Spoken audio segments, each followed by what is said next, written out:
Advertisement on Friday, June 26, 2020, the U.S. House of Representatives passed historic legislation that would transform the District of Columbia into the nation's 51st state.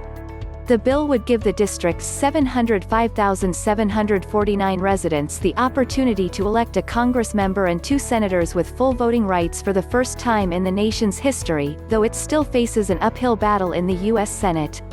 The bill would shrink the federal capital to a small area encompassing the White House, Capitol Building, Supreme Court, and other federal buildings along the National Mall.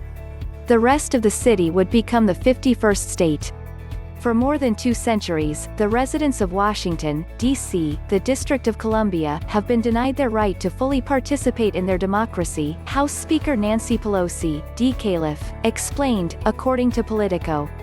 Washington, D.C. has a non-voting delegate to the House, Eleanor Holmes Norton, who introduced the statehood legislation but has no say in its passage, as well as 2 shadow senators who similarly can't vote on legislation.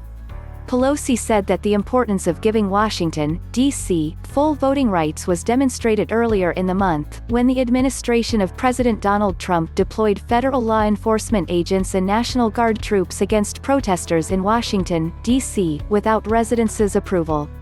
This is not just an issue of local governance and fairness, it is a major civil rights issue as well, House Majority Leader Steny, DMD, added. At this point, the legislation is largely a symbolic statement that few expect to pass, at least for now, because it would have to get through the Republican-controlled U.S. Senate, where Majority Leader Mitch McConnell, RK, previously has indicated that he would deny it a vote, according to the Washington Post. Even if the Senate approved it, Trump most likely would veto the measure. Why? So we can have 2 more Democrat senators and 5 more congressmen. Trump asked the New York Post in May. "No thank you. That'll never happen," he said. But the current controversy raises another question. Why didn't the nation's founders make Washington, D.C., a state in the first place? When they decided to create a new national capital, why did they choose to deny residents the same representation in the national government that the rest of the nation's citizens have? As historians explain, Washington's lack of full representation has partly to do with some of the founders' desire to have a strong federal government that wasn't overly influenced by having its headquarters in a state that it was dependent upon for services and protection.